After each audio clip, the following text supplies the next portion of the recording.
আলহামদুলিল্লাহ,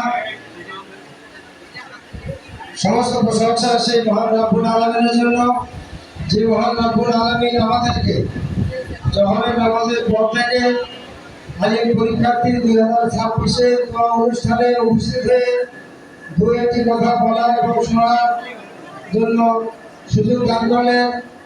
সর্বপ্রথমে সেই মহামনিবের দরবারে তার সেখানে বসে আমরা সংক্ষিপ্ত প্রশংসা করি। আমরা সবাই মিলে আলহামদুলিল্লাহ।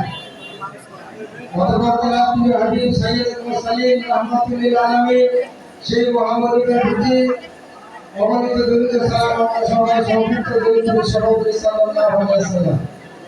আজকে আলিম পরীক্ষার্থী 2026-এর দোয়া অনুষ্ঠানে আজকের এই অনুষ্ঠানে প্রধান অতিথি হিসাবে উপস্থিত আছেন অত্র ঐতিহ্যবাহী সরকারি ফাজিল ডিগ্রি মাদ্রাসা গভর্নিং বডির সম্মানিত সহসভাপতি ও আজকের এই অনুষ্ঠানে প্রধান অতিথি জনাব A.K.M. হাসানুল হাবিব রাজা মহোদয় এবং গভর্নিং বডির অন্যান্য সদস্যবৃন্দ ও আমার সহকর্মী শিক্ষক শিক্ষিকা ও আমার প্রাণপ্রিয় ছাত্রছাত্রী ভাই বোনেরা, আজকে যে আমরা দোয়া অনুষ্ঠান করতে পেরেছি এটা মহান রব্বুল আলামিনের অনুগ্রহ ছাড়া কিছুই না। গত বৃহস্পতিবার আমি যখন সম্ভবত 12টার দিকে আমি আমার অফিসে বসেছিলাম, তখন সম্মানিত সহসভাপতি মহোদয় আমার কাছে ফোন করলেন যে তোমার অনুষ্ঠান, তোমার মাদ্রাসা আলিম পরীক্ষার্থীদের অনুষ্ঠান কোন দিন।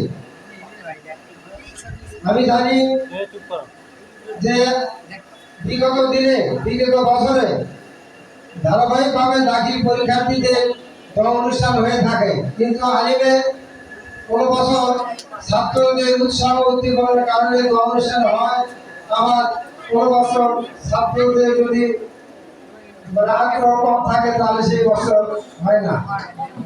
গত বৃহস্পতিবারও কিন্তু আমাকে কোনো শিক্ষার্থী কোনো পরীক্ষার্থী আমাকে বলে নাই যে হুজুর আজকে এই বছর আমরা দোয়া অনুষ্ঠান করতে যাচ্ছি, কোনদিন করবে।